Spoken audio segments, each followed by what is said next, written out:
महाकवि भास रचित नाटक स्वप्न वासव दत्तम के चौथे अंक के शेष भाग में आपका फिर से स्वागत करती हूँ। मैं डॉक्टर मनीषा शर्मा, सह आचार्य संस्कृत, आपको अपने इस कक्षा में, इस ऑनलाइन कक्षा में इन दिनों पढ़ा रही थी स्वप्न वासव दत्तम। स्वप्न वासव दत्तम के चतुर्थ अंक तक हम पहुँच गए थे और कुछ भाग हमने उसका कर लिया था, लेकिन एक लंबा समय इस बीच व्यतीत हो गया है और हम अपनी जहां हमने उसे छोड़ा था उसे आगे नहीं बढ़ा पाए। तो सबसे पहले तो मैं आपसे उसके लिए क्षमा मांगती हूं। कुछ स्वास्थ्य संबंधी परेशानियों के कारण मैं आपके बीच आगे के भाग को लेकर के उपस्थित नहीं हो पाई हूं, लेकिन अब हम पूरा प्रयास करेंगे कि उसी गति से हम इसे पूरा कर लें। तो बढ़ें हम आज की कक्षा की ओर। हम इस नाटक को पढ़ रहे थे और जहां हमने इसको छोड़ा था, आप लोगों को याद होगा, आप इससे पहले वाले वीडियो को देख ही चुके होंगे। यदि नहीं देखा है तो एक बार उसे देख लें ताकि क्रमबद्धता बहुत आसानी से आपको ग्रहण हो सके।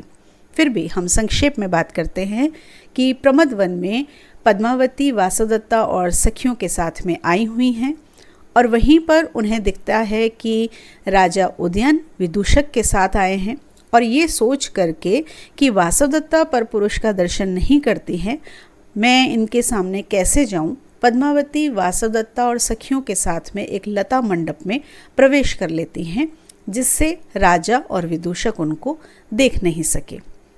वासवदत्ता के विषय में सोच करके वो इस प्रकार से करती है। राजा वहाँ पद्मावती को देखते हुए आए हैं, पद्मावती को ढूंढ रहे हैं। उसी प्रसंग में हमने ये देखा कि जो माधवी लता मंडप है जिसमें पद्मावती अपनी सखियों के साथ में छिपी हुई है, उसी माधवी लता मंडप के बाहर विदूषक और राजा ठहरे हुए हैं, वहीं पर वो बैठना चाहते हैं। तो हम प्रसंग शुरू करते हैं आज का। इससे आगे क्या हुआ। विदूषक तत्र भवती पद्मावती यह आगत्य निर्गता भवेत। विदूषक कहता है, राजा का जो मित्र है वो कहता है कि मुझे ऐसा लगता है कि माननीय पद्मावती यहाँ आकर के निकल गई होंगी, चली गई होंगी। राजा, कथम भवान जानाति, तुम कैसे जानते हो कि तुम्हें ऐसा कैसे लगा। विदूषक, इमान अपचित कुसुमान शिफालिकान गुच्छकान प्रेक्षताम तावत भवान। तो वो कहता है कि देखो, ये जो जिनको चुन लिया है, ऐसे जो फूलों के, हर श्रृंगार के फूलों के, शिफालिका हर श्रृंगार के फूलों के जो गुच्छे हैं, इनको आप देखिए कि जो हर श्रृंगार के गुच्छे हैं जिन्हें चुन लिया गया है। हम जैसे फूलों को जब तोड़ते हैं तो कुछ फूल गिर जाते हैं, उससे ये ज्ञात हो जाता है कि किसी ने यहाँ पर पहले आकर के फूलों को तोड़ा है। तो इनको आप देखिए, इनको देखने से ऐसा लगता है कि कोई यहाँ पर आया था, तो पद्मावती यहाँ आई होंगी और आकर के चली गई होंगी। हर श्रृंगार के विषय में हम पहले भी बात कर चुके हैं और मैंने आपको एक वीडियो में इसकी तस्वीर भी दिखाई थी, आप उसको एक बार फिर से देख लें। राजा, अहो विचित्रता कुसुमस्य वसंतक। राजा उन फूलों को देखते हैं और उन फूलों को देख करके बहुत ही प्रसन्न होते हैं, उनके सौंदर्य को देख करके वो बहुत ही प्रसन्न होते हैं और कहते हैं कि इन फूलों की विचित्रता, आहा, आनंद है उनके अंदर। और वो कह रहे हैं कि आहा, इन फूलों की विचित्रता देखो वसंतक, कितने विचित्र हैं, कितने सुंदर हैं ये। वासवदत्ता आत्मगतम, वासवदत्ता अपने मन में सोचती है। आत्मगतम, जब भी इस तरह से कोष्ठक में आत्मगतम आता है तो वो जो पात्र है वो, क्योंकि नाटक है तो वो सामने बोलेगा, लेकिन उसका अभिप्राय यह है कि वो पात्र अपने मन में उस बात को सोच रहा है। वसंतक संकीर्तनेन अहम पुनर्जानामि उज्जयिन्याम वर्तयति। वासवदत्ता अपने मन में कह रही है कि वसंतक शब्द को सुनने से, इन्होंने वसंतक कहा और उसको सुनने से मुझे ऐसा लग रहा है जैसे मैं पुनः उज्जयिनी में आ गई हूँ। क्योंकि ये जब साथ रहते थे, राजा इस प्रकार से वसंतक को पुकारते थे, तो वासवदत्ता को पुनः अपने पुराने जो दिन थे उज्जयिनी के, वो स्मरण हो आए हैं। राजा, वसंतक अस्मिनेव आसीनौ शिलातले पद्मावतीं प्रतीक्षिष्यावहे। वसंतक, हम इसी शिलातल पर, इसी शिलाखंड पर यहाँ पर बैठते हैं और यहाँ पर बैठ करके हम पद्मावती की प्रतीक्षा करेंगे। विदूषक, भोस्तथा, अच्छा ऐसा ही करते हैं। उपविश्य उत्थाय, बैठ करके उठ करके, पहले वो बैठता है और अचानक से उठ जाता है, जैसे कहीं बैठ करके तुरंत वो उठ जाता है और उठ करके वो कह रहा है, ही शरद काल तीक्ष्णो दुसह आतपह। हंसता हुआ सा वो कह रहा है कि अरे, ये जो शरद काल का असहनीय, दुस्सह आतप है। ये जो तीक्ष्ण शरद काल का आतप है, दुस्सह है, असहनीय है। कि शरद काल की ये जो धूप है, आतप कहते हैं धूप को, जो ये धूप है शरद काल की, ये बहुत ही तीक्ष्ण है, तेज़ धूप है, तीखी धूप है, और इसको सहन करना मुश्किल है, असहनीय है। क्योंकि शरद काल में जो बादल होते हैं वो नहीं होते हैं, जो आकाश है वो बिल्कुल निर्मल होता है, स्वच्छ होता है, इसका पहले भी वर्णन आ चुका है। तो इसलिए उन्होंने कहा कि उसकी जो धूप होगी वो, क्योंकि बादल नहीं है तो धूप सीधी होगी, तो बहुत ही असहनीय धूप है, तेज़ होने के कारण असहनीय है। तद इमं तावत माधवी मंडपम प्रविशावह। तो चलिए हम ऐसा करते हैं, इस माधवी मंडप में प्रवेश करते हैं।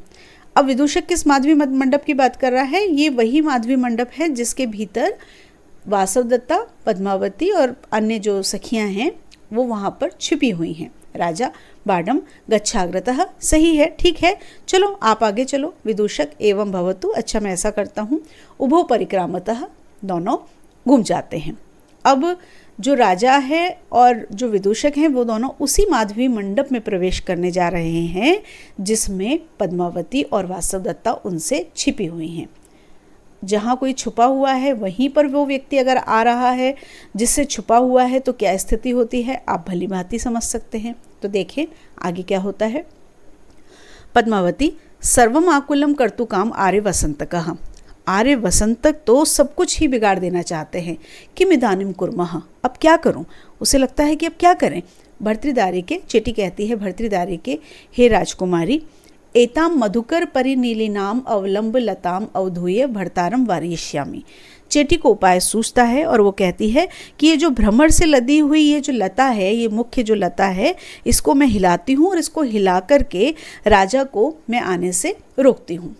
कि ये जो बेल है, इस बेल की ये जो मुख्य शाखा है, टहनी है, इसके ऊपर बहुत सारे भंवरे हैं और अगर मैं इसको हिलाऊंगी इस लता को तो ये जो भंवरे हैं, क्योंकि जैसे ही इसको हिलाया जाएगा भंवरे घबराएंगे और घबरा करके उस पर से उड़ेंगे और जब इतने सारे भंवरे वहाँ से उड़ेंगे तो राजा भी एकदम से भंवरों को आता देख करके रुक जाएंगे। तो कहती है कि मैं इस प्रकार से राजा को रोकती हूँ।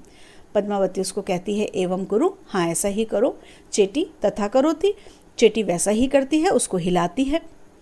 विदूषक अविह अविह तिष्ठतु तावत भवान, विदूषक उससे कहता है, राजा से कहता है कि अरे आप रुकिए, अरे अरे रुकिए रुकिए, आप रुकिए। जैसे घबरा करके एकदम से हम कहते हैं उसी तरह से वो कहता है अरे रुकिए रुकिए। तो राजा पूछता है किमर्थम, क्या हुआ? तो विदूषक इसका उत्तर देता है दास्याः पुत्र मधुकरई पीड़ितो अस्मि, कि ये जो दासी पुत्र मधुकर हैं, दासी पुत्र एक प्रकार का अपशब्द है। तो वो कहता है कि ये जो दासी पुत्र नीच जो मधुकर हैं इनसे मैं पीड़ित हूँ, इन्होंने मुझे परेशान कर दिया है। राजा मामा भवान एवं, राजा विदूषक से कहता है कि अरे नहीं नहीं आप ऐसा मत कहिए। मधुकर संत्रांसः परिहार्यः, मधुकर की जो पीड़ा है, उनका जो भय है उसको हमें दूर करना चाहिए। पश्य देखो, अब क्यों कहा उसने? विदूषक क्योंकि भंवरे उड़े हैं, एक साथ इतने सारे भंवरे उड़े हैं तो विदूषक उनसे घबरा गया है और राजा कह रहा है कि आपको इन भंवरों का जो भय है, उनका जो डर है उसे दूर करना चाहिए। क्यों, क्या कहा उन्होंने? पश्य देखो। तो अगला श्लोक है, उस श्लोक में राजा अपनी बात कहता है मधुमद कला मधुकरा मदनार्ताभिप्रियाभिरुपगूढ़ः पादन्यास विषण्णा वयमेव कांतावियुक्तः स्यु। राजा कह रहा है कि आप इस तरह से ना कहें कि आप जो कह रहे हैं कि इन्होंने मुझे परेशान कर दिया है, वास्तविकता ये है कि इनका भय आपको दूर करना है। क्योंकि देखिए मधु मद कला, मधु मद कला, फूलों का रस पीने के कारण जो कला मिठे स्वर में गुंजन करने वाले हैं, मीठी ध्वनि करने वाले हैं। मदन आर्त भी, मदन से जो पीड़ित हैं, मदन कामदेव से जो पीड़ित हैं, जो काम से पीड़ित हैं। प्रिया भी, अपनी प्रियाओं से। उपगूढ़ः, अच्छी तरह से जो आलिंगित हैं, प्रियाओं के आलिंगन में हैं या प्रियाओं को का आलिंगन जिन्होंने किया हुआ है। मधुकरः, ऐसे ये भंवरे। पाद न्यास विषण्णः, पैर न्यास रखने से विषण्णा, दुखी होकर के, हमारे पैर रखने से दुखी होकर के, क्योंकि हम पैर रख रहे हैं तो आगे बढ़ रहे हैं, तो ये दुखी हो जाएंगे, तो उससे दुखी होकर के वयम इव, हमारे समान ही। यहाँ पे जो वयम शब्द है वो राजा ने स्वयं के लिए ही कहा है। यहाँ पे इसको अहम के रूप में माना जा सकता है कि हमारे समान ही। जैसे हम कहते हैं, जब कई बार हम स्वयं के लिए कोई बात कहते हैं और हम कहते हैं अरे हमारे साथ ऐसा कहाँ, तो उसी तरह से वो कह रहे हैं कि हमारे समान, राजा स्वयं के लिए कह रहे हैं यहाँ पे कि हमारे समान ही कांता वियुक्तः स्युः, अपनी कांता से, अपनी प्रियतमा से वियुक्त, विरहित, अलग स्युः, हो जाएंगे।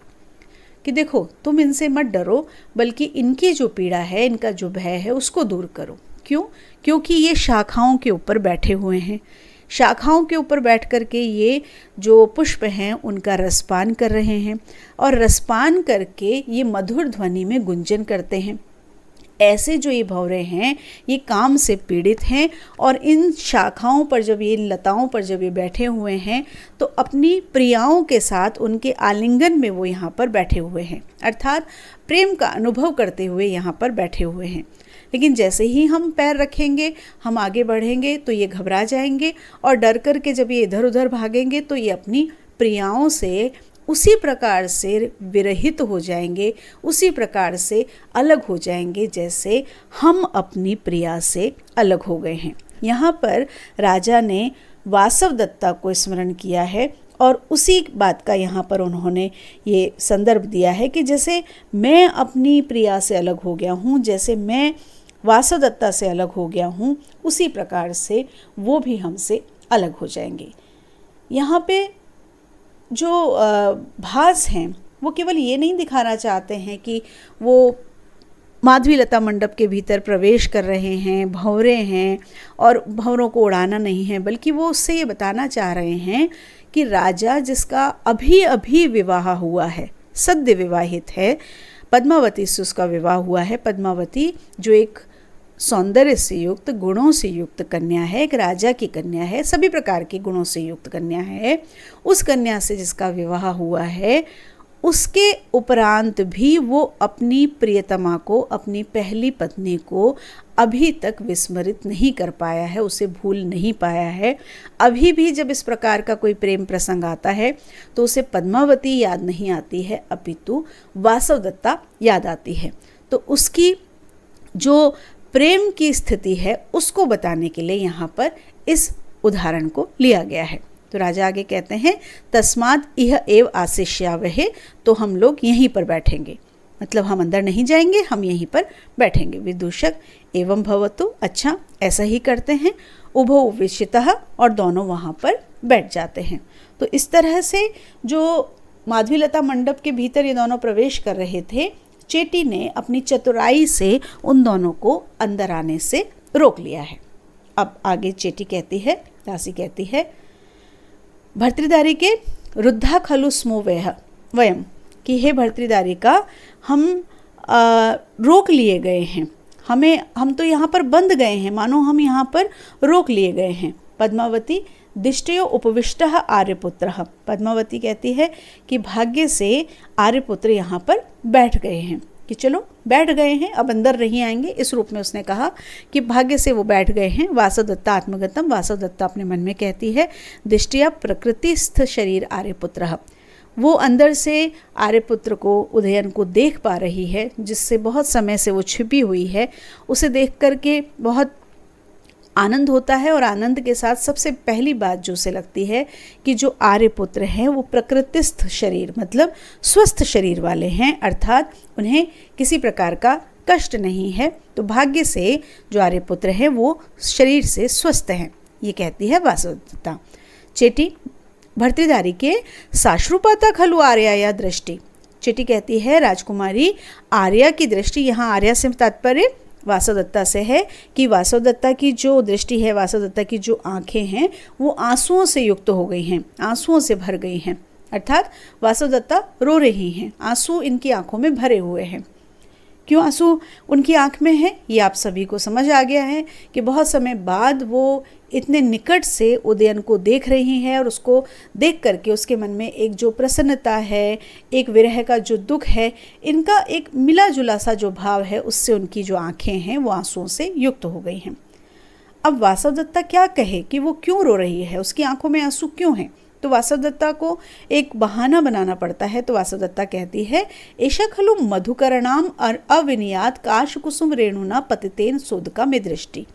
वो एक बहाना बनाती है और वो कहती है, अरे ये जो भ्रमर हैं, इनकी दुष्टता के कारण, इनके अविनय के कारण काश का जो पुष्प है, उसका जो पराग है, उसके पतितेन, उसके गिरने से सो उदका, स उदका, उदक सहित मतलब जल से युक्त, आंसुओं से युक्त, में दृष्टि, मेरी आंखें हो गई हैं। कि ये जो भंवरे हैं जब ये उड़े तो इन्होंने काश के फूल का जो पराग है उसको उड़ा दिया और वो मेरी आंख में गिर गया, इसलिए मेरी आंख में आंसू आ गए। अगर हमारी आंख में कुछ गिर जाता है तो हमारी आंख से पानी बहने लगता है। तो उसने ये बहाना बताया और ये बहाना वहाँ पर सटीक भी बैठ गया। पद्मावती ने इसको स्वीकार भी कर लिया। उसने कहा युज्यते, ठीक है, उसने मान लिया कि हाँ ऐसा ही हुआ होगा। अब आगे प्रसंग बढ़ता है, जिस घटना के कारण ये पूरा प्रसंग रचा गया। विदूषक भो शून्यम खलु इदम प्रमदवनम। अरे राजा से कह रहा है वो, अरे ये जो प्रमदवन है ये बिल्कुल शून्य है, खाली है, यहाँ कोई नहीं है। प्रष्टव्यम किंचित अस्ति, मैं आपसे कुछ पूछना चाहता हूँ। पृच्छामि भवंतम, मैं आपसे पूछ लेता हूँ। राजा छंदतः, राजा कहता है हाँ बिल्कुल पूछो, अपनी इच्छानुसार संकोच रहित पूछो। विदूषक क्या पूछना चाहता है? विदूषक देखिए, विदूषक कहता है, का भवतः प्रिया, आपकी प्रिया कौन है? तदानिम तत्र भवती वासवदत्ता इदानिम पद्मावती वा, कि आपको कौन अधिक प्रिय है, उस समय की माननीय वासवदत्ता या इस समय की पद्मावती? क्योंकि पहली पत्नी वासवदत्ता है, दूसरी पत्नी पद्मावती है। वासवदत्ता अब है नहीं, पद्मावती है। तो विदूषक के प्रश्न करता है कि आपको दोनों में से अधिक कौन प्रिय है, वासवदत्ता या पद्मावती? राजा इसका उत्तर देता है, किम इदानीं भवान महति बहुमान संकटे माम न्यस्यति।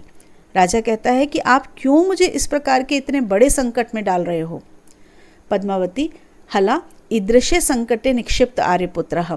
पद्मावती कहती है, सखी किस प्रकार के संकट में आर्यपुत्र डाल दिए गए हैं, कि आर्यपुत्र इस प्रकार के संकट में डाल दिए गए हैं। कि कैसा प्रश्न पूछा है इसने? किसी से जैसे पूछा जाए, जैसे छोटे बच्चों से अक्सर पूछा जाता है कि तुम्हें कौन अधिक प्रिय है, मम्मी से ज़्यादा प्यार करते हो या पापा से ज़्यादा प्यार करते हो? और बच्चे की स्थिति क्या होती है जब मम्मी पापा दोनों सामने होते हैं, तो वो किसके लिए हाँ कहे और किसके लिए ना कहे। तो वैसी ही स्थिति कुछ यहाँ पर विदूषक ने कर दी है। विदूषक का पात्र इसी प्रकार की थोड़ी सी हल्की बातें करता हुआ हमें हमेशा नाटकों में दिखाई देता है। तो वासवदत्ता इस पर अपने मन में सोच रही है, आत्मगतम अहम च मंदभागा, और मैं मंदभागा भी, मैं दुर्भाग्य से युक्त भी। किस विषय में कहा उसने?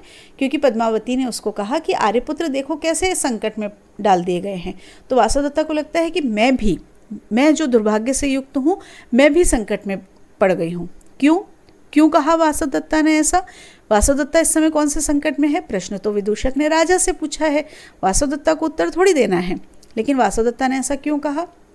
क्योंकि अगर राजा ने ये कह दिया कि मुझे पद्मावती अधिक प्रिय है, तो वासवदत्ता जो राजा के लिए इतना सब कुछ कर रही है, क्या वो इसको सहन कर पाएगी? उसे दुख नहीं होगा। इसलिए उसे लगता है कि मैं भी यहाँ पर एक प्रकार के संकट में डाल दी गई हूँ। आगे बढ़ें। विदूषक कहता है, स्वैरम भणतु भवान, कि राजा से कहता है, स्वैरम भवतु भवान, आप आराम से बताएं, निश्चिंत होकर के बताएं। एको उपरता अपरा असन्निहिता, एक उपरता, एक तो मृत्यु को प्राप्त हो गई, अपरा दूसरी असन्निहिता, यहाँ पर निकट नहीं है, समीप नहीं है। कि आप किसी प्रकार से डरे नहीं, घबराएं नहीं, आप निश्चिंत होकर के बता दें। क्योंकि जिन दोनों की बात कर रहे हैं उनमें से एक तो मृत्यु को प्राप्त हो चुकी है और दूसरी यहाँ पर समीप नहीं है। तो दोनों में से आप जिसके लिए भी कुछ कहेंगे, दूसरी बुरा नहीं मान सकती है, क्योंकि एक तो है ही नहीं और एक निकट नहीं है। राजा कहता है, वयस्य न खलु ब्रूयाम, नहीं मैं तुमको नहीं बताऊंगा। भवांस्तु मुखरः, तुम तो मुखर हो। मुखर किसको कहा जाता है? जो बहुत ज़्यादा बोलता है, कभी भी किसी के भी सामने कुछ बोल देता है, वाचाल जिसके लिए कहा जाता है। तुम मुखर हो, मैं तुमको नहीं बताऊंगा। तो तो पद्मावती कहती है एतावता भणितम आर्यपुत्रेण, आर्यपुत्र ने तो इतने से ही बता दिया है कि ये कह कर के ही आर्यपुत्र ने अपनी बात का उत्तर, विदूषक ने जो प्रश्न पूछा है उसका उत्तर दे दिया है। अब आप सोचिए कि इस बात से क्या उत्तर निकला कि राजा किसको अधिक प्रेम करता है, वासवदत्ता को या पद्मावती को, क्योंकि उसने तो अभी तक ऐसा कुछ नहीं कहा है। उसने तो बस इतना सा कहा है, मैं नहीं बताऊंगा तुमको, तुम वाचाल हो, तुम मुखर हो, तुम कहीं भी कुछ भी बोल देते हो। लेकिन पद्मावती कह रही है कि राजा ने इसका उत्तर दे दिया। तो क्या उत्तर दे दिया, आप सोच करके देखिए तो आपको ज्ञात होगा। देखिए, अगर राजा कहता है कि मैं वासवदत्ता से अधिक प्रेम करता हूँ, तो उसको किसका डर है कि कौन बुरा मान जाएगा? पद्मावती। अगर वो कहता है कि पद्मावती से अधिक प्रेम करता हूँ, तो कौन बुरा मान जाएगा? वासवदत्ता। वही बात जो मैंने अभी आपको बताई एक छोटे बच्चे के लिए, कि अगर उसने कह दिया कि मम्मी को अधिक प्रेम करता है, तो पापा कहेंगे ठीक है बेटा अब तू मेरे पास आना, और पापा के लिए कह दिया तो मम्मी कहेंगी ठीक है बेटा अब तू पापा के पास ही जा, है ना, दूसरा नाराज़ हो जाएगा ना। उसी तरह से यहाँ पर है कि अगर वो वासवदत्ता के लिए कह देगा तो पद्मावती नाराज़ हो सकती है, और अगर पद्मावती के लिए कह देगा तो वासवदत्ता नाराज़ हो सकती है। लेकिन वासवदत्ता तो नाराज़ हो नहीं सकती। क्यों नहीं हो सकती? क्योंकि वो तो मृत्यु को प्राप्त हो चुकी है, वो तो यहाँ पर है ही नहीं, तो वासवदत्ता का भय तो है ही नहीं। जब वासवदत्ता का भय नहीं है तो राजा ये क्यों कहेगा कि तुम मुखर हो? तो इसका मतलब वो पद्मावती के लिए तो नहीं कहेगा। तो भय किसका है? पद्मावती को कहने का। तो पद्मावती को क्या बुरा लगेगा अगर वो कहेगा कि वासवदत्ता को अधिक प्रेम करता हूँ? तो इसलिए पद्मावती ने यहाँ पर कहा कि इतने से ही आर्यपुत्र ने इस बात का उत्तर दे दिया है कि मैं तुमको नहीं बताऊंगा, तुम बता दोगे। किसको बता देगा? पद्मावती को। क्या बता देगा? कि राजा ने ऐसा कहा कि वो वासवदत्ता को अधिक प्रेम करता है, क्योंकि यही बात हम जब उल्टी करके देखते हैं तो संभव ही नहीं है, वासवदत्ता तो मृत्यु को प्राप्त हो चुकी है। ठीक है, आगे बढ़े। विदूषक, भो सत्येन शपामि। विदूषक कहता है भो, अरे सत्येन शपामि, मैं सत्य की शपथ खाता हूँ। कस्यापि नाख्यास्यामि, मैं किसी को भी नहीं कहूँगा। ऐशा संदिष्टा में जिह्वा, लो मैंने अपनी जीभ काट ली। जैसे कभी कसम खाते समय कई तरह की क्रियाएं करते हैं, कभी हम उंगलियां एक दूसरे के ऊपर चढ़ा देते हैं, उसी तरह से उसने कहा मैंने अपनी जीभ काट ली, मैं किसी को भी नहीं कहूँगा, मैं सत्य की सौगंध खाता हूँ। राजा सखे नोत्सहे वक्तुम, राजा कहता है कि मित्र मैं कहने का उत्साह नहीं कर पा रहा, हिम्मत नहीं कर पा रहा हूँ। पद्मावती, अहो अस्य पुरोभागिता, पद्मावती को अच्छा नहीं लगता कि वो क्यों राजा को इस तरह से क्षमा कीजिए, कि वो राजा को क्यों इस तरह से परेशान कर रहा है। तो वो कहती है अस्य पुरोभागिता, कि अरे इसकी इस प्रकार की जिद कैसी जिद है, कैसी हट है। एतावता हृदय न जानाति, इतने में भी उनका हृदय नहीं जान पाया है कि क्यों चाहता है कि वो मुख से ही कहें। इतनी देर में तो उसे उसने जो बोला है उससे समझ लेना चाहिए। विदूषक, किम न भणति मह्यम, क्या तुम मुझे नहीं कह रहे हो, बता नहीं रहे हो, मतलब मेरी बात का उत्तर नहीं दे रहे हो। अनाख्याया स्मान शिला पट्टकात न शक्यम एक पदम अपि गंतुम। देखिए, जब आप पढ़ेंगे कुछ भी नहीं है, आपको लग रहा है कि बहुत बड़ा शब्द है, लेकिन अगर आप विच्छेद संधि का करते हुए पढ़ेंगे तो एक एक शब्द आपके सामने स्पष्ट होता जाएगा। अनाख्याय, अन आख्याय, अस्मात्, शिला पट्टकात न शक्यम एक पदम अपि गंतुम। बिना बताए इस शिलापट्ट से एक पद भी, एक कदम भी जाना आपके लिए संभव नहीं है। कि जब तक आप मुझे नहीं बताओगे इस शिलापट्ट से एक कदम भी मैं आपको आगे जाने नहीं दूंगा।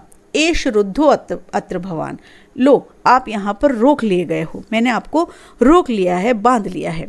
राजा कहता है किम बलात्कारेण, क्या जबरदस्ती? विदूषक, आम बलात्कारेण, हाँ जबरदस्ती। तो राजा कहता है तेन ही पश्यामह तावत, तो फिर मैं तुमको देखता हूँ।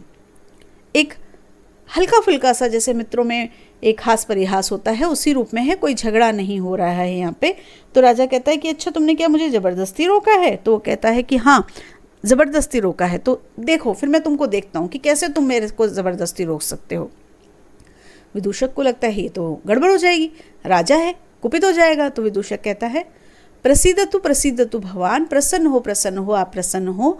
वयस्य भावेन शापितो असि यदि सत्यम न भणसि, आपको मित्रता के भाव की शपथ है यदि आप सत्य नहीं कहते हो, कि आपको मैं मित्रता की सौगंध देता हूँ यदि आप मुझे सत्य नहीं बताते हैं। राजा, का गति, क्या हो सकता है? श्रूयताम, सुनो। वो राजा कहता है कि अब क्या कर सकता हूँ, चलो सुनो, जो तुम उत्तर सुनना चाहते हो वो सुनो। अब राजा उत्तर देता है। क्या कह रहा है राजा? पद्मावती बहुमता मम यद्यपि रूपशील माधुर्यै वासवदत्ता बद्धम न तु तावत में मनोहरति। यद्यपि पद्मावती रूपशील माधुर्य, यद्यपि पद्मावती रूपशील और माधुर्य में, सौंदर्य में, शील सदाचार्य और माधुर्य मधुरता, उसका जो कोमल व्यवहार है उसमें, मम बहुमता मेरे लिए बहुत ही आदरणीय है, मुझे बहुत माननीय है, मुझे बहुत प्रिय है। तू किंतु वासवदत्ता बद्धम, वासवदत्ता में बंधे हुए, मैं मनः मेरे मन को, न तावत हरति उस प्रकार से नहीं हर पाती है। कि ऐसा नहीं है मैं पद्मावती को प्रेम नहीं करता हूँ, पद्मावती मेरे लिए बहुत माननीय है, प्रिय है, मैं उसको मानता हूँ, प्रेम करता हूँ, प्रिय है, लेकिन और क्यों प्रिय है? रूपशील माधुर्य, की रूप भी है, सौंदर्य भी है उसमें, सदाचार उसका व्यवहार भी बहुत अच्छा है, और माधुर्य उसमें मधुरता भी है।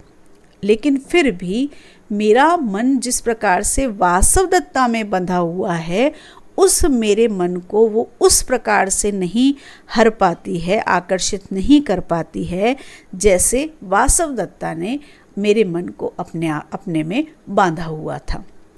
कि प्रिय तो है, गुणवान है, कोई बुराई नहीं है उसमें, लेकिन जो बंधन, जो आकर्षण, जो प्रेम वासवदत्ता के प्रति था, उस प्रकार का भाव पद्मावती के साथ मेरे मन में उत्पन्न नहीं होता है। ये बात वासवदत्ता और पद्मावती भी अंदर से सुन रहे हैं, क्योंकि माधवीलता मंडप के बाहर ही लोग बैठे हुए हैं।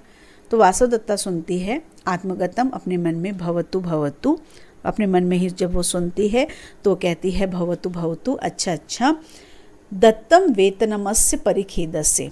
इसको अलग रंग से इसलिए हाईलाइट किया हुआ है ताकि आप ध्यान रखें कि इस तरह की जो पंक्तियां हैं इनको सूक्ति के रूप में या किसी भी रूप में इन पे प्रश्न पूछा जा सकता है। तो वासवदत्ता कहती है, ये आपसे पंक्ति दे दी और आपसे पूछ लिया गया कि इसका क्या अर्थ है, इसका प्रसंग और संदर्भ बताएं, किसने कहा, क्यों कहा, किसके लिए कहा, तो आपको ये ध्यान रखना है। दत्तम वेतनमस्य परिखेदस्य, कि इस परिखेद का, ये जो दुख था, अब तक जो जिस प्रकार का मैंने दुख भोगा है उसका वेतन मुझे प्राप्त हो गया है, उसका पारितोषिक मुझे प्राप्त हो गया है, दे दिया गया है। कि अब तक जो मैंने पीड़ा भोगी थी, मानो उस पीड़ा का इनाम मुझको मिल गया है। आगे वो कहती है, अहो अज्ञातवासो अपि अत्र बहुगुणः संपद्यते। दोनों अलग अलग पंक्तियां हैं और अलग अलग रूप में ही पूछी जा सकती हैं। अहो, अरे आश्चर्य है कि अज्ञातवास भी, अज्ञातवास जहाँ पर आपको कोई जानता नहीं है, क्योंकि वासवदत्ता यहाँ पर वासवदत्ता नहीं है, यहाँ पर वासवदत्ता अवंतिका के रूप में रह रही है। ये हम जानते हैं कि ये वासवदत्ता है, जो दर्शक है, जो पाठक है वो जान रहा है, लेकिन वास्तव में जहाँ नाटक खेला जा रहा है वहाँ पर ये वासवदत्ता नहीं है, अपितु अवंतिका है। तो वो कहती है कि इस प्रकार का जो अज्ञातवास है वो भी बहुत गुणों वाला हो सकता है, संपादित हो सकता है, कि जो अज्ञातवास है वो भी इस प्रकार से गुणकारी सिद्ध हो सकता है। कि मैं, क्योंकि यहाँ पर अवंतिका के रूप में थी, तो मैंने राजा के मुंह से ये बात सुनी कि दूसरी पत्नी होने के बाद भी वो मुझे इतना प्रेम कर रहे हैं, तो ये अज्ञातवास ही था जो मेरे लिए इस प्रकार के गुण से युक्त हुआ, लाभ से युक्त हुआ। वासवदत्ता तो बड़ी प्रसन्न है, लेकिन इस बात को सुनकर के जो अन्य वहाँ पर हैं, पद्मावती है, उसकी साथ की जो दासियाँ हैं, क्या वो सुनकर के प्रसन्न होंगी? देखें आगे। चेटी भर्तृदारी के राजकुमारी अदाक्षिण्य खलु भर्ता। जो चेटी है उसको थोड़ा क्रोध सा आता है। वो कहती है कि वास्तव में जो स्वामी है वो उदार नहीं है, अदाक्षिण्य हैं, वो शिष्ट नहीं है, उदार नहीं है। पद्मावती हला मम एवं सखी, ऐसा मत कहो। सदाक्षिण्य एव आर्यपुत्र यह इदानीम अपि आर्याया वासवदत्ताया गुणान स्मरति। पद्मावती क्या कहती है? पद्मावती को तो सबसे अधिक खराब लगना चाहिए कि उससे विवाह होने के बाद भी वो अपनी पूर्व पत्नी को याद कर रहा है, अभी भी वो उसका नाम नहीं ले रहा है। लेकिन फिर भी देखिए, ये पद्मावती की समझदारी है। जब आप से चरित्र चित्रण पूछा जाएगा और आप पद्मावती का चरित्र चित्रण करेंगे तो आप इस तरह की बातों को ध्यान रखिएगा कि ये उसकी कितनी परिपक्वता है, उसकी कितनी समझदारी है कि वो कहती है कि वास्तव में जो आर्यपुत्र हैं वो उदार हैं, इसीलिए आज भी वो आर्या जो वासवदत्ता है उसके गुणों को स्मरण करते हैं। अगर कोई व्यक्ति किसी व्यक्ति के चले जाने पर या कोई दूसरा व्यक्ति मिल जाने पर पहले को भूल जाता है, उसका प्रेम समाप्त हो जाता है, इसका मतलब वो सच्चा व्यक्ति नहीं है। वो तो समय के अनुसार चलने वाला है कि जब जिससे सुख मिल रहा है वो उसका हो गया और उससे वो जैसे ही उससे अलग हुआ उसको दूसरे से सुख मिलने लगा तो उसने दूसरे को प्रेम करना आरंभ कर दिया।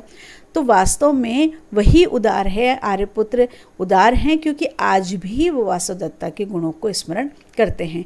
तो ये पद्मावती के व्यवहार की परिपक्वता है कि उसका नाम नहीं लिए जाने के बाद भी वो इस बात से प्रसन्न है कि आज भी राजा वासवदत्ता को याद कर रहे हैं। वासवदत्ता इसके उत्तर में कहती है, भद्रे अभिजनस्य सदृशम मंत्रितम। पद्मावती कह रही है, वासवदत्ता कह रही है पद्मावती से कि हे भद्रे, हे कल्याणी, आपने अपने अभिजन, अपने अच्छे कुल के अनुसार ही मंत्रणा की है, बात की है। जैसा आपका कुल है उसके अनुसार बात ही आपने की है कि एक अच्छे कुल की आप कन्या हो तो आपकी बात में, आपके व्यवहार में भी वो दिखाई दे रहा है। हमारा कुल तो बहुत ऊंचा है लेकिन हमारा व्यवहार कुछ और कहता है, तो हम अपने कुल के अनुरूप आचरण नहीं कर रहे हैं, लेकिन आपने अपने कुल के अनुरूप ही आचरण किया है, जो इसमें भी आर्यपुत्र की, उदयन की उदारता को आप देख रहे हैं, उसकी कमी को नहीं देख रहे हैं। अब राजा से जब विदूषक ने बात की, उससे उत्तर राजा ने दिया, उसके बाद राजा क्या कहता है? राजा कहता है, उक्तम मया, मेरे द्वारा कह दिया गया, भवान इदानीम कथयतु, अब आप कहें, का भवतः प्रिया तदा वासवदत्ता इदानीम पद्मावती वा, आपको कौन प्रिय है, वो वासवदत्ता तब की या फिर इस समय की पद्मावती? पद्मावती कहती है, आर्यपुत्रो अपि वसंतकः संवृतः, आर्यपुत्र भी वसंतक हो गए। जैसे हम किसी से कहते हैं ना, कोई बच्चे ने पूछा और फिर वही सवाल हमने बच्चे से पूछ लिया, तो ये भी वसंतक हो गए। जैसे हम कहते हैं, अरे ये भी बच्चे बन गए हैं, तो ये भी वसंतक हो गए, उसके समान ही बात कर रहे हैं। तो विदूषक कहता है, किम में विप्रलिपितेन, विदूषक इसका उत्तर देता है कि मेरे विप्रलाप करने से, बेकार की बात करने से क्या होगा? उभे अपि तत्र भवत्यो में बहुमते, मेरे लिए तो दोनों माननीय, बहुत ही आदरणीय हैं। राजा कहता है, वैधेय माम एवं बलात् श्रुत्वा किम इदानीं न अभिभाषसे, अरे मूर्ख, मुझसे इस प्रकार से जबरदस्ती सुन करके क्या तुम अब मुझे नहीं बताओगे? तो विदूषक, देखिए भूमिका बदल गई है, पहले राजा जहाँ था अब वहाँ विदूषक आ गया है, और विदूषक जहाँ था वहाँ पर राजा आ गया है। पूछने वाला राजा हो गया है, उत्तर देने वाला विदूषक हो गया है। तो विदूषक जो राजा ने कहा था उसी प्रकार से विदूषक भी बात करता है, वैसा ही उत्तर देता है। विदूषक पूछता है, किम मामपि बलात्कारेण, क्या मुझसे भी आप जबरदस्ती पूछेंगे? तो राजा कहता है, अथ किम बलात्कारेण, और क्या जबरदस्ती? ऐसा ही हुआ था पहले भी कि विदूषक ने ऐसा ही कहा था। तो विदूषक कहता है, तेन ही न शक्यम श्रोतुम, तो फिर आप नहीं सुन सकते हो मुझसे, आप सुनने में समर्थ नहीं हो, मैं नहीं सुनाऊंगा, नहीं बताऊंगा। जैसे क्रोध दिखा रहा है वो एक प्रकार से। राजा कहता है, प्रसिद्ध तु महाब्राह्मण, महाब्राह्मण प्रसन्न हो जाओ, प्रसन्न हो जाओ। राजा उसको प्रसन्न कर रहा है। स्वैरम अभिधीयताम, अपनी इच्छा से बताओ, अपनी इच्छा से निसंकोच होकर के बताओ। राजा जैसे उसकी बात से डर गया है कि अच्छा तुम नहीं बताओगे, तो कहता है, अरे तुम प्रसन्न हो जाओ, नाराज़ मत हो, और तुम मुझे अपनी इच्छानुसार बता दो, कि मेरे कहने से मत बताओ, अपनी इच्छानुसार बता दो। तो विदूषक कहता है, इदानीम शृणोतु भवान, तो अब आप सुनिए कि आप कह रहे हो कि अपनी इच्छा अनुसार बताओ, तो सुनो। तत्र भवति वासवदत्ता में बहुमता, माननीय वासवदत्ता मुझे अधिक मान्य है, प्रिय हैं, सम्माननीय हैं, क्योंकि आगे क्या कहते हैं वो, तत्र भवति पद्मावती तरुणी दर्शनीया अकोपना अनहंकारा मधुरवाग सदाक्षिण्या, कि माननीय पद्मावती तरुणी हैं, युवा हैं, दर्शनीय सुंदर हैं, अकोपना क्रोध से रहित हैं, अनहंकारा अहंकार से रहित हैं, मधुरवाग मीठी वाणी बोलती हैं, सदाक्षिण्या उदार मन वाली हैं।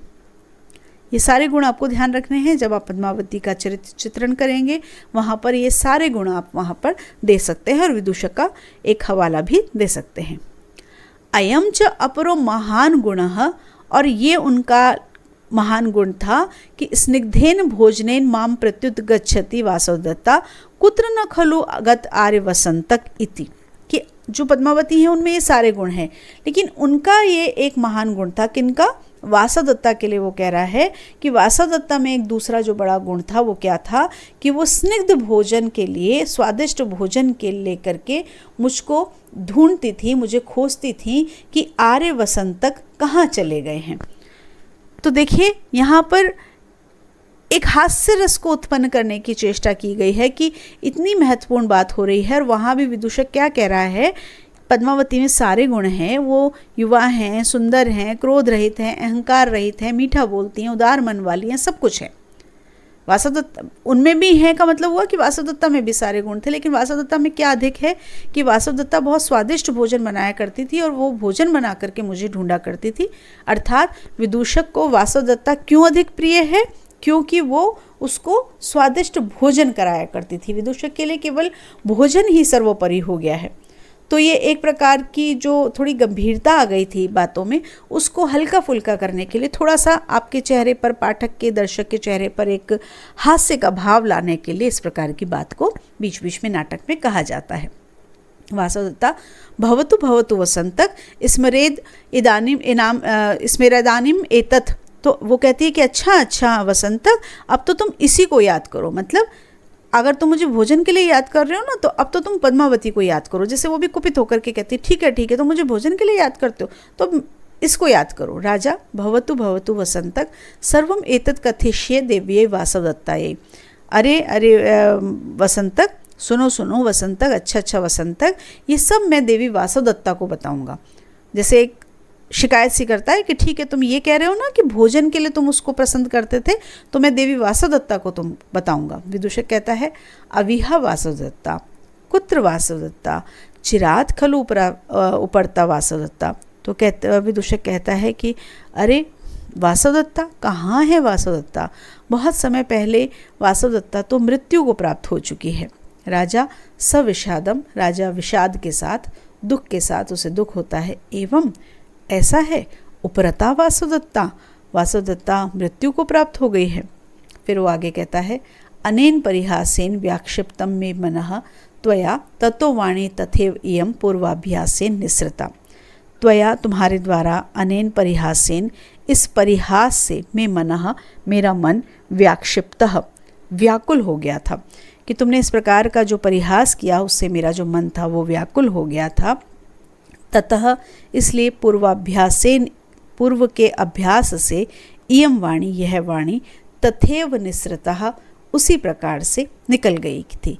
कि जो हास परिहास हमारे बीच में चल रहा था पद्मावती और वासवदत्ता को लेकर के, वासवदत्ता की बातचीत को लेकर के, उस हास परिहास से मेरे मुंह से ये निकल गया क्योंकि मेरा मन व्याकुल हो गया था और जैसे पहले का अभ्यास था उसी प्रकार से मैंने तुमसे कह दिया कि मैं वासवदत्ता को ये बात बताऊंगा। और जब इस तरह की बात होती है तो वो राजा थोड़ा सा दुखी हो गया है। जो एक अलग भाव चल रहा था, भाव यहाँ पर बदला हुआ सा हमको प्रतीत हो रहा है। पद्मावती रमणीय खलु कथा योगो नृशंसेन विसंवादितः। पद्मावती सुनती है, देखती है, उनकी बातें सुन रही है। वो कहती है कि कितना सुंदर इनका बातचीत चल रही थी और इस दुष्ट ने इसको सबको खराब कर दिया, बिगाड़ दिया। वासवदत्ता आत्मगतम, वासवदत्ता अपने मन में कहती है भवतु भवतु विश्वस्तास्मि, अच्छा अब मैं विश्वस्त हूँ। अहो प्रियम नाम ईदृशम वचनम अप्रत्यक्षम श्रूयते। बहुत ही प्रिय होता है, बहुत ही अच्छा लगता है इस प्रकार के वचन अप्रत्यक्ष में, पीछे से सुनना, सामने ना होकर के पीछे से इस प्रकार की बात को सुनना बहुत ही अच्छा लगता है। देखिए, कोई आपके सामने आपकी प्रशंसा करता है तो आपको बहुत अच्छा लगता है कि सामने प्रशंसा हो रही है, लेकिन सामने वाली जो प्रशंसा है वो हो सकता है सच ना हो, क्योंकि सामने तो सब प्रशंसा ही करेंगे। प्रशंसा वास्तव में कौन सी सच्ची होती है? जो आपके पीछे से की जाती है।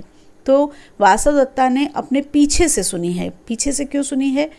जैसा कि अभी मैंने आपको बताया था कि वासवदत्ता नहीं है, वासवदत्ता अवंतिका है। तो वासवदत्ता ने अवंतिका के रूप में अपनी प्रशंसा सुनी है तो उसे बहुत ही अच्छा लगता है और उसे लगता है कि अब मैं विश्वस्त हूँ कि ये सारी सब कुछ जो हुआ वो अब उसके बावजूद भी जो राजा है वो मुझे कितना प्रेम करता है। और फिर उसने कहा कि इस प्रकार का जो वचन है अगर अप्रत्यक्ष में सुनाई दे, पीछे से अगर सुनाई दे तो बहुत ही प्रिय होता है। अब क्योंकि राजा जो था वासवदत्ता को स्मरण करने लगा था और उसका मन थोड़ा सा क्षुब्ध हो गया था, तो विदूषक कह रहा है धार्य तो भगवान, धैर्य रखें आप धैर्य रखें, अनतिक्रमणियों ही विधि। ये पंक्ति भी सूक्ति के रूप में पूछी जा सकती है। विधि जो भाग्य है, अनतिक्रमणियों वो अनुल्लंघनीय है, उसका अतिक्रमण नहीं किया जा सकता, उसका उल्लंघन नहीं किया जा सकता, कि जो भाग्य है उसे कभी भी लांघा नहीं जा सकता है। जो भाग्य में होना होता है वो होकर के ही रहता है। ईदृशम इदानिम एतत्, तो ये ऐसा है, इस प्रकार का है, इस तरह से वो कह करके उस बात को आगे खत्म करना चाहता है राजा। वयस्य न जानाति भवान अवस्थाम, राजा कहता है मित्र आप अवस्था को नहीं जानते हैं। राजा उससे कह रहा है कि आप मेरी स्थिति को नहीं जानते हैं। कुतः, क्योंकि ये वाला श्लोक बहुत इम्पॉर्टेंट श्लोक है, इसको ध्यान से देखिए, बहुत ही सरल सा श्लोक है, यद्यपि सारा नाटक ही बहुत सरल भाषा में है। दुखम त्यक्तुम बद्धमूलो अनुरागः स्मृत्वा स्मृत्वा याति दुखम नवत्वम, यात्रा तु एषा यदम यद विमुच्य इह बाष्पम प्राप्ता नृण्याम याति बुद्धि प्रसादम। राजा उससे कह रहा है कि आप मेरी स्थिति को नहीं जानते हैं। विदूषक से कह रहा है कि आप मेरी स्थिति को नहीं जानते हैं, क्योंकि बद्ध मूल अनुरागः, बद्ध मूलः अनुरागः, जिसका मूल मतलब जड़ें बंधी हुई हैं, जिसकी जड़ें बहुत गहरी हैं, जमी हुई हैं, जो बहुत प्रगाढ़ है, ऐसा अनुरागः, ऐसा अनुराग, ऐसा प्रेम त्यक्तुम छोड़ना दुखम दुखकारी होता है, बहुत ही कठिन होता है, मुश्किल होता है। ऐसा प्रेम जिसकी जड़ें बहुत गहरी होती हैं उसको छोड़ना बहुत ही मुश्किल होता है। त्यक्तुम, त्यज धातु में तुम उन प्रत्यय लगा हुआ है जिसमें से तुम शेष बचता है और के लिए के अर्थ में होता है। आगे वो कहते हैं स्मृत्वा स्मृत्वा दुखम नवत्वम याति, स्मृत्वा स्मृत्वा याद कर करके, तो आ प्रत्यय लगा हुआ है, कर के अर्थ में प्रयुक्त होता है। याद कर करके दुखम जो दुख है, नवत्वम याति वो नवीन होता जाता है, नवीन भाव को प्राप्त करता जाता है, कि जितना स्मरण करते हैं वो जो दुख है वो बार बार नया होता है। ऐसा नहीं कि स्मरण करने से वो कम होता है, बल्कि हर बार स्मरण करने से नवीन होता है, जहाँ पर हमारा प्रेम बहुत गहरा जमा हुआ होता है। तो किंतु यात्रा ऐसा, ये यात्रा ऐसी है, यात्रा ये जो जीवन यात्रा है वो ऐसी ही है। यद इह वाष्पम विमुच्य, क्योंकि यहाँ पर वाष्प को, आंसुओं को विमुच्य छोड़ करके, अर्थात आंसू बहा करके, प्राप्ति अनृण्याम, मानो ऋण को, ऋण से रहित स्थिति को प्राप्त करके, अऋण की स्थिति को प्राप्त करके बुद्धि प्रसादम याति, बुद्धि प्रसाद को, प्रसन्नता को प्राप्त कर लेती है। क्या कहा राजा ने कि जिस प्रेम की जड़ें बहुत गहरी होती हैं उसको छोड़ना बहुत ही कष्टकारी होता है। जैसे जैसे हम उस प्रेम को, उसकी बातों को, उस व्यक्ति को याद करते हैं, हमारा जो दुख है वो कम नहीं होता, अपितु वो बढ़ता जाता है। और ये यात्रा जो जीवन की यात्रा है वो तो ऐसी ही है, उसे तो अनवरत चलना ही है, वो तो रोक नहीं सकती है। इसलिए जब हम आंसू बहा लेते हैं तो हमारा जो ऋण था उस व्यक्ति के प्रति, मानो उस ऋण से हम कुछ मुक्त हो जाते हैं और हमारी जो बुद्धि है वो प्रसन्नता को प्राप्त होती है। आंसू बहाने से दुख हल्का हो जाता है। ऐसा कहते हैं ना कि अगर बहुत दुख है तो आंसू को रोको नहीं, बल्कि आंसू को बहा लेना चाहिए। इसीलिए ये होता है कि कभी जब किसी के ऊपर बहुत कष्ट होता है और वो रोता नहीं है तो उसे ज़बरदस्ती रुलाया जाता है, ताकि आंसुओं के ज़रिए उसका जो दुख है, उसकी जो पीड़ा है वो बाहर निकल जाए। स्त्रियां इस विषय में बहुत ही संवेदनशील होती हैं, उनके आंसू तुरंत बाहर आ जाते हैं। लेकिन पुरुषों को न जाने क्यों ये बचपन से सिखाया जाता है कि पुरुष रोते नहीं हैं, और ये उनके उनकी आयु के लिए भी और उनके स्वास्थ्य के लिए भी बहुत ही खराब होता है, क्योंकि जब वो रोएंगे नहीं, आंसू नहीं बहाएंगे, तो अपनी जो पीड़ा है वो कैसे बाहर निकालेंगे। मनुष्य तो वो भी हैं, पीड़ा तो उनको भी है, तो आंसू बहाने से पीड़ा बाहर जाती है। इसका मतलब ये नहीं है कि हमेशा आंसू बहाते रहें, लेकिन यदि दुख बहुत गहरे है तो अगर आंसू आ रहे हैं तो उन्हें बाहर निकाल देना चाहिए, क्योंकि उससे मानो हम उस दुख के प्रति, जो दुख का कारण है उसके प्रति ऋण से मुक्त हो जाते हैं। जब हमने किसी का ऋण ले रखा होता है, किसी प्रकार का, मान लीजिए किसी से धन का ऋण ले रखा है और हम धीरे धीरे से उसके ऋण को चुकाते जा रहे हैं। किसी से हमने 1000 रुपये ले रखे हैं, आज हमने 100 रुपये चुका दिए, हमें लगेगा थोड़े से हल्के हो गए। फिर 100 रुपये चुका दिए, हमें लगेगा थोड़े से और हल्के हो गए। तो धीरे धीरे ऋण से जब मुक्त होते हैं, हमारी बुद्धि प्रसन्नता को प्राप्त होती है। विदूषक, अश्रुपात क्लिन्नम खलु तत्र भवतो मुखम। आपका जो मुख है, माननीय राजा से वो कह रहा है कि माननीय आपका जो मुख है वो अश्रुपात से, आंसुओं के बहने से क्लिन्नम हो गया है, गीला हो गया है। यावत मुखोदकम आनयामी, तो मैं मुख धोने के लिए जल लेकर के आता हूँ। निष्क्रांत है, और वो ये कह करके वहाँ से निकल जाता है। विदूषक कहता है कि आप क्योंकि आंसू बहा रहे हैं तो आपका जो मुख है वो पूरा गीला हो गया है, आंसू से भीग गया है, तो मैं जल लेकर के आता हूँ। जब कोई बहुत देर तक रोता है तो हम उसको मुँह धोने के लिए कहते हैं, तो उसी तरह से विदूषक ने यहाँ कहा है कि मैं मुख धोने के लिए जल लेकर के आता हूँ, निष्क्रांत, और वो वहाँ से निकल जाता है। आज हम इसको यहीं तक रोकेंगे। अब हमको समझ में आ रहा है कि अभी तक की घटना में क्या हुआ है। अभी तक की घटना में जो मुख्य बात हुई है वो विदूषक का प्रश्न था, और उस प्रश्न को सुनने के लिए भास ने वासवदत्ता और पद्मावती दोनों को माधवीलता मंडप में छिपा रखा था। माधवीलता मंडप के भीतर वासवदत्ता और पद्मावती हैं, उसके बाहर राजा है विदूषक के साथ में, जो वासवदत्ता के प्रति अपने प्रेम को व्यक्त कर चुका है। और अब क्योंकि उसे वासवदत्ता का स्मरण हो गया है, इसलिए वो, उसकी आंखों से आंसू बह रहे हैं, उसका जो मुख है वो आंसुओं से भीगा हुआ है, और आंसुओं से भीगे मुख को धोने के लिए, जल लेने के लिए विदूषक वहाँ से चला जाता है। इसके बाद आगे कथा किस तरह से मोड़ लेती है, इसके लिए आप थोड़ी सी प्रतीक्षा करें। हम अगले वीडियो में इससे आगे की कथा को पढ़ेंगे। पीछे जितने भी इसके भाग हैं वो आप सब पढ़ चुके होंगे, लेकिन आप अपनी परीक्षा की दृष्टि से इसे पुनः पुनः पढ़ें। इन साहित्यकारों ने, इन लेखकों ने जो कुछ लिखा है वो ऐसा है कि हम एक बार पढ़ लेंगे, हमें लगेगा कि शायद हमें समझ में आ गया, लेकिन हम जितनी बार पढ़ेंगे उतनी बार हम उसमें कुछ कुछ नया ढूंढते रहेंगे, हमें कुछ नया मिलता रहेगा। इसलिए उसको बार बार पढ़ें, बार बार उसको समझें, उसकी गहराई में जाने की चेष्टा करें। मिलते हैं अगले क्लास में इसके आगे के भाग के साथ। तब तक के लिए नमस्कार, धन्यवाद।